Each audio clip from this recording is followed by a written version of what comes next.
وذكر فإن الذكرى تنفع المؤمنين.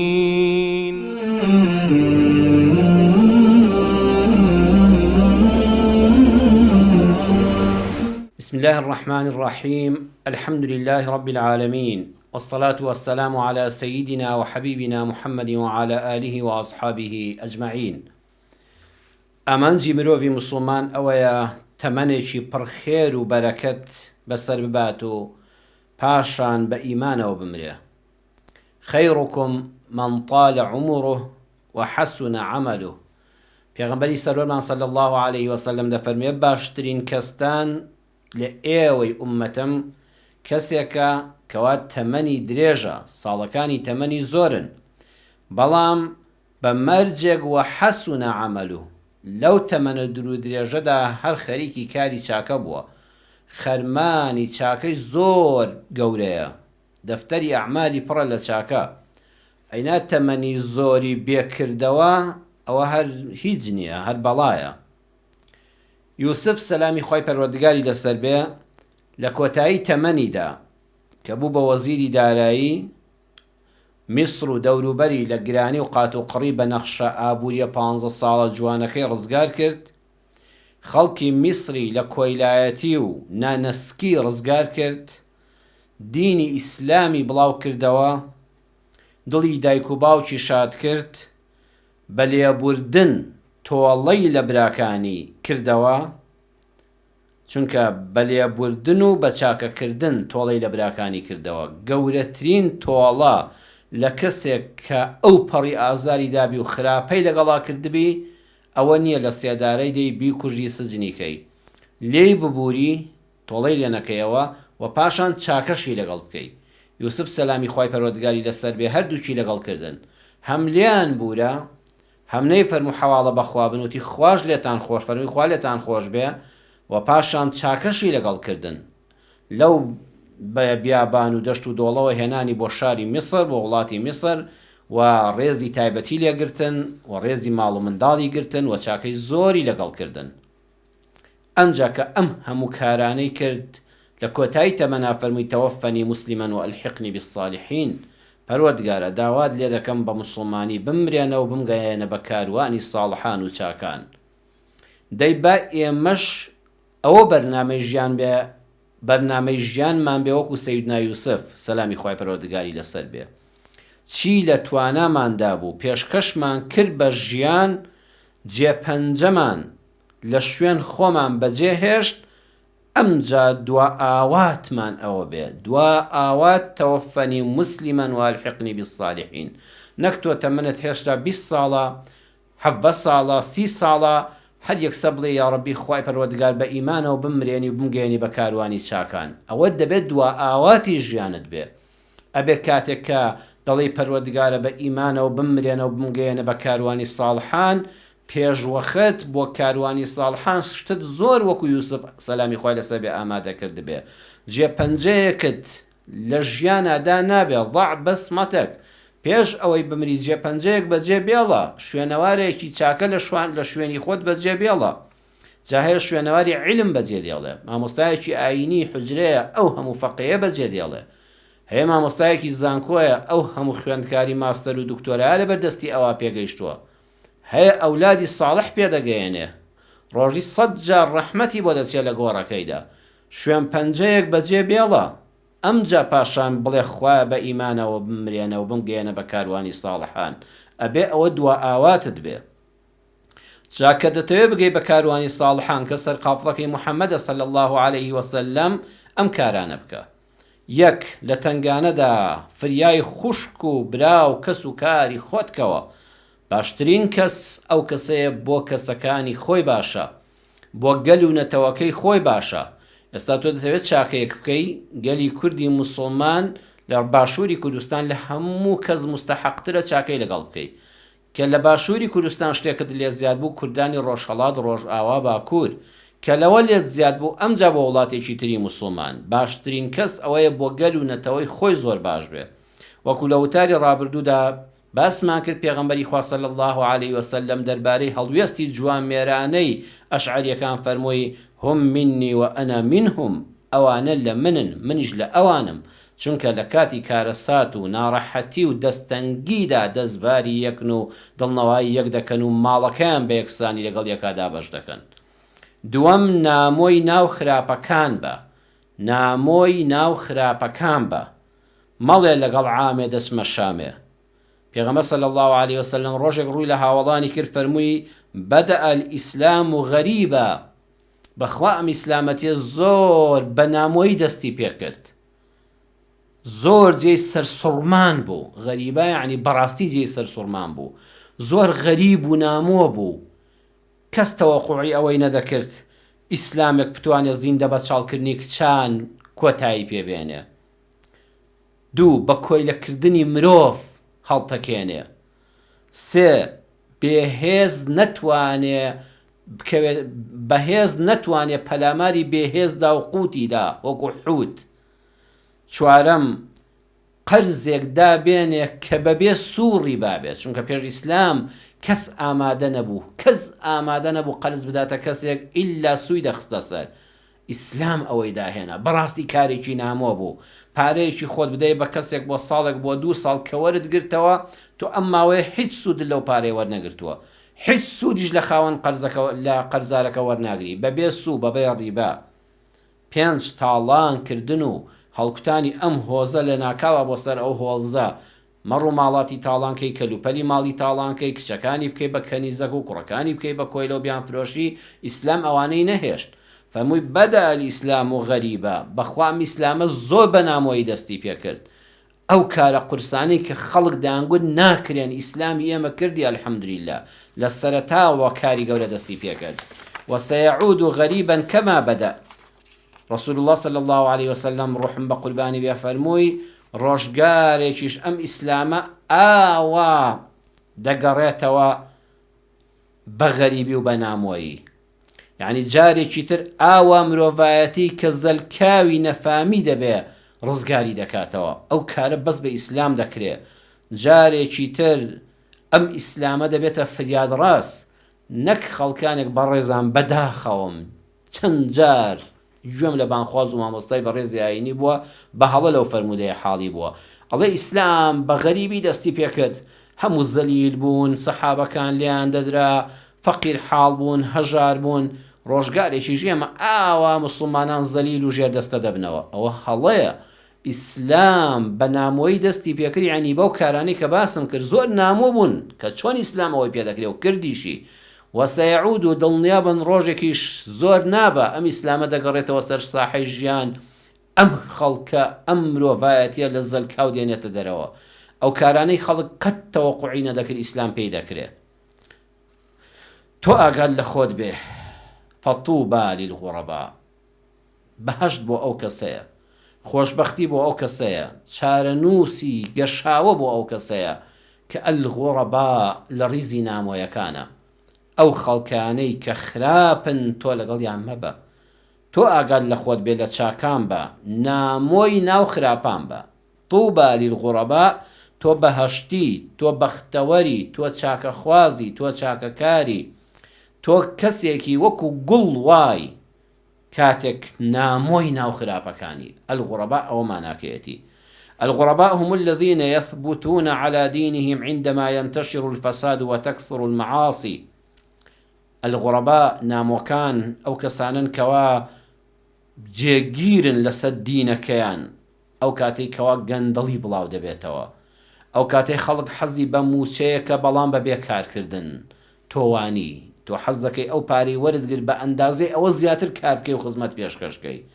وتەکثر المعاصی، بێشەرعی، تاوان، گوناه ئاسان دێتە بەردەستی ئینسان، بەڵام تۆ يثبتون على دينهم، لەو کەسانەی کە جێگیرن لەسەر بیر و باوەڕ و ئاینەکەیان. ناڵە وەڵام مۆدیلێتی کاکە منیش لەگەڵ ئەو خەڵکەیە، ئەمە باوی نەماوە، نەخێر جێگیرە و چەسپاوە لەسەر بیر و باوەڕ و ئاینەکەی. جا بەڕێزان جیاوازی هەیە لە نێوان ئەلئینهیزام لەگەڵ ئەلغوربە، شکست خواردبوو لەگەڵ نامۆبوون. ئەلئینهیزام شکست خواردوو یان شکست خواردوەکان ئەو کەسانن کە گۆشەگیرن، دوورە پەرێزن، نامۆن بە کۆمەڵگا، لە ژیان بێزارن، نە لەگەڵ چاکن نە لەگەڵ خراپن، بەتەنها بۆ خۆیان دەژین. ئەمانە پێیان دەوترێ شکست خواردۆکانی کۆمەڵگا. بەڵام ئەلغوڕەبا ئەو کەسانی نامۆن بە کۆمەڵگا ئەمانن، کەسانی چالاکی، زیرەکی، پێشەنگ و ئاماژە پێکراون لە کۆمەڵگادا، پەنجەیان بۆ ڕادەکێشرێ، کار دەکەن، بێکار نین، دانەبڕاون. ئەمانە پزیشکن، مامۆستای زانکۆن، بازرگانن، خاوەن کارگە و کۆمپانیان، ئەندازیارن، دادوەرن، پارێزەرن، سیاسین، بەڕێوەبەری فەرمانگەن، بەڵام وەکو سەحابە دینەکەیان پاراستووە. لە ناو گەندەڵاندا گوڵن، لە ناو تێوەگلاوان لە غەش و فرت و فێڵ و دەستبڕی و بەرژەوەندی خوازیدا چاک و پاکن. ئەمانە فەتوبا للغوڕەبا. ئای خۆش بە حاڵی ئەوانەی کە لە ناو ئەو هەموو زەلکاوی گەندەڵی و غەش و فرت و فێڵەدا لە پزیشکەکەوە تا بازرگانەکە و تا سیاسیەکە گوڵی ناو گەندەڵانە. ئەم سەحابانە لە ئەلغوڕەبا بوون، بەڵام ئەو پەڕی ناودار و خاوەن پێگە بوون. ئیمامی ئەبوبەکر و ئیمامی عوسمان لە چینی ئەلغوڕەبا بوون کە ئیسلام لەسەر دەستی ئەوان گەشەی کرد، بەڵام هەردووچیان بازرگانی گەورە بوون، بازرگانی نێودەوڵەتی بوون. عومەری کوڕی خەتاب لەو ئەلغوڕەبا بوو، بەڵام سەید و قەومه فی داری النەدوە، بەرپرس و گەورەی هۆزەکەی خۆی بوو لە لیژنەی دارالنەدوەدا. بە زاراوەی ئەمڕۆ ئەندام پەرلەمان بوو. دەکرێ ئەندام پەرلەمانێک لە چینی ئەلغوڕەبا بێ و پێغەمبەر صلی الله علیه وسلم فەرمێت طوبا للغوڕەبا، تۆ لە ڕیزی ئەوانەی نامۆن بەس کورسی کوژی موچە کوژنی. میقدادی کوڕی ئەسوات سوارچاک و فەرماندەی سەربازی بوو، بەڵام لە چینی طوبا للغوڕەبا بوو. بەڵام تەسلیمی جەهل و ئەبوو جەهلەکان نەبوون. ئەمانە لە هەر زەمانێکا ژیای تۆ تەسلیمی جەهل و جەماعەتی ئەبوو جەهلی نەبووی، خۆش بە حاڵت تۆ لە چینی ئەلغوڕەبا. خاڵی سێیەم، پاسەوان بەو مەهێڵە دوژمنانی ئیسلام لەلایەن تۆوە زەفەر بە موسڵمانانی ئومەتی محەممەد بێنن صلی الله عليه وسلم. پێغەمبەری خوا صلی الله عليه وسلم لەگەڵ کۆمەڵێ لە هاوڕێیانی لە جەنگێک دەگەڕانەوە، شەو داهات، فەرمووی من رەجولانی یەکلەئانا فی لەیلەتینا هذه من عەدووینا. چێ ئەم شەو دەتوانێ پاسەوانیمان بکات؟ دوو پیا و دوو مەرد، دوو خۆبەخش ئەم شەو بتوانن شەو نخونی بکەن، لە خۆیان ڕاببینن کە بەرگەی خەوی و ماندووبوون بگرن، بمان پارێزن لە دوژمنمان. دەرسەکانی ئەم دێڕەی گەوهەری پێغەمبەری خوا صلی الله عليه وسلم ئەمانن. دوژمن نابێ بە تەوەکل علی الله بەڕێکەی. پێغەمبەر صلی الله عليه وسلم نەیفەرموو ئایەت الکورسی دەخوێنین و بێ خەم لێ بخەون، بەڵێ تەوەکلمان بەس بەخوایە، بەس خوا دەمان پارێزێ، بەڵام وەسیلەکەش بەکاردێنین. پاسەوانمان دەوێت لە دوژمن بمان پارێزێ، ئەبێ پاسەوان دانین. پاسەوانێکیش نە، فەرمووی ڕەجولان، دەبێت دوو پاسەوانمان هەبێ، دوو کەس. کەواتە دەرسەکان ئەوەیە، نابێ بێ پاسەوان بخەوی. دوو، نابێ بە تەنها یەک کەس پاسەوان بێ. بۆ چونکە ئەلف مردنە، لەوەچی ئەو پاسەوانە جەڵدەیەک لێدا و بمرێ، ئەوەتە دوژمن زەفەری هێنا. ئەگەر دوام بن، ئەوەی تریان خێرا لەشکر ئاگادار دەکاتەوە پاسەوانێکمان مردووەیەکی تر فریاکەوێ. نەخۆشکەوتنە، ئەم کەسە لەوەچە نەخۆشکەوێ بێهۆش ببێ، یان توانای بانکردنی نەبێ، دوژمن ببینێ و دەنگی نایەتە دەرەوە، لە کتوپڕا چاوەکانی لێدەستدا، گوێیەکانی نوقسانێکیان بەدەست بێ و گوێی لە خشپەی پێی دوژمن نەبێ کە دێتە سەریان. جیم خەولێکەوتنە، ئەم کەسە چەندە بە خۆی بڵێ خەوم نایە و بەرگە دەگرم، مرۆڤە. بەزەگە دوام بن، بە یەکەوە گفتوگۆ دەکەن، بە یەکەوە دەستجوڵێن، ئەگە یەکیان خەوی هات ئەوەی تریان بە ئاگای دێنێتەوە، یەکیشیان خەوی لێبکەوێ، هەردووچیان بە یەکەوە خەویان لێ ناکەوێ. بۆیە پێغەمبەری خوا صلی الله عليه وسلم هەموو شتێکی بە نەخشە و بەرنامە بوو. پیاوێکی ئەنساری و پیاوێکی مهاجر هەستان، وتیان نحن نەکلەئوکە یا رسول الله صلی الله عليه وسلم، بە قوربانت بین ئەی پێغەمبەری خوا صلی الله عليه وسلم، ئێمە ئەم شەو پاسەوانیت دەکەین. ئالێرەدا بەڕێزان دەرسی ژیان باوەرگرین.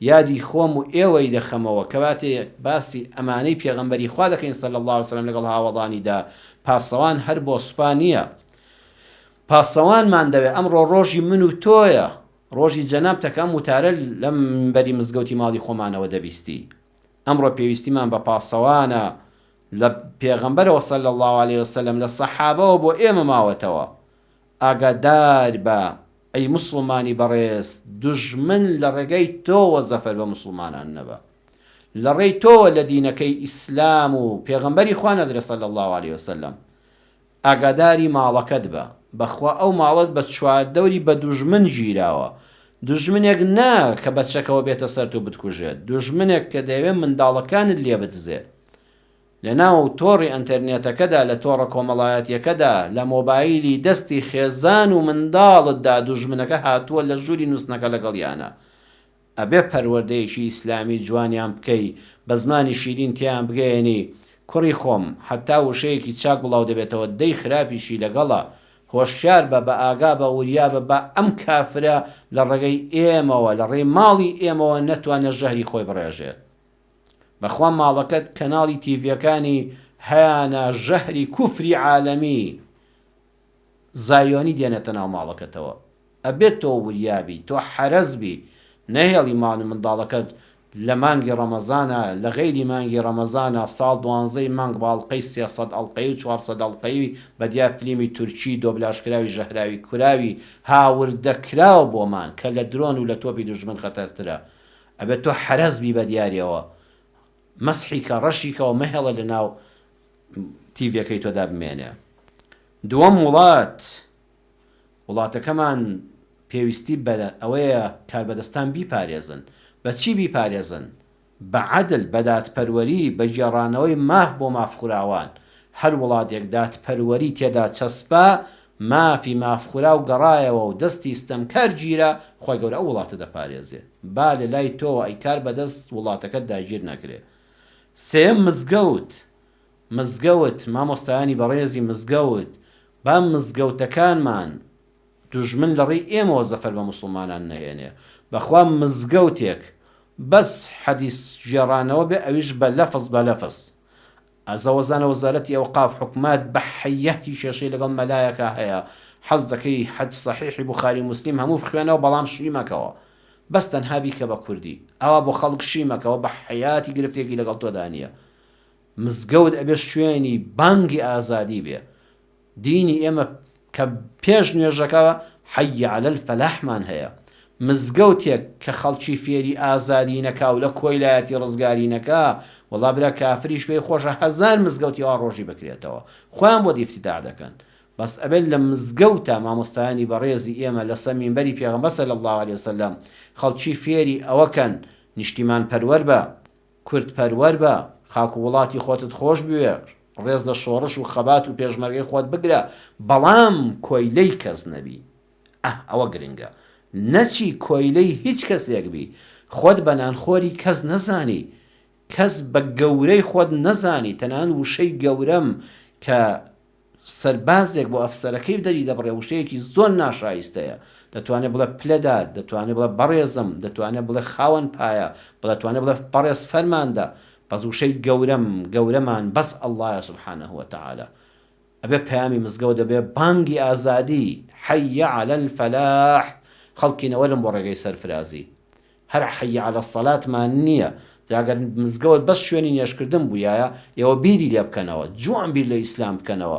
بانگ بەس ئەوەی تێدا دەبوو حەی عەلە السەڵات کافی بوو بەڵام ئەی بۆ حەی عەلە الفەلاحی لەگەڵا یعنی نوێشکردنەکەی ئێمە کە سوزدە بۆ خوا دەبین لە دەرەوەی مزگەوتیش سوزدە بۆ کەسی تر نابین لا إله إلا الله کۆتایی ژیانمانە کۆتایی دروشممانە کۆتایی چوونە دەرەوەی مزگەوتمانە پاشان مەکتەب مامۆستایانی بەڕێزی مەکتەب تخوا با لە لای ئێوەوە لە ڕۆڵەی مسلمانان نەدرێ مەکتەب و قوتابخانە لە بنەڕەتی تا خوێندنی باڵا پێویستە شوێنی پەروەردەکردن بێ بە پەروەردەیەکی جوانی ڕەسەنی مسلمانانە کارگا لە ڕێی تۆ ئەی بەعزرگان کافران بێدینان خوانە ناسان دەیانەوێ زەربە لە مسلماناندن تۆ حەرەز بە مەهێڵە لە لای تۆوە زەربە لە ماڵی مسلمان بدرێ ئەویش ئەلیتقان وەرە کارەکە دەڕێک و پێک بکە بە بێ غەش و بە بێ فرت و فێڵ بەرهەمی جوان پێشکەشکە. والسلام عليكم ورحمة الله وبركاته. وذكر فإن الذكرى تنفع المؤمنين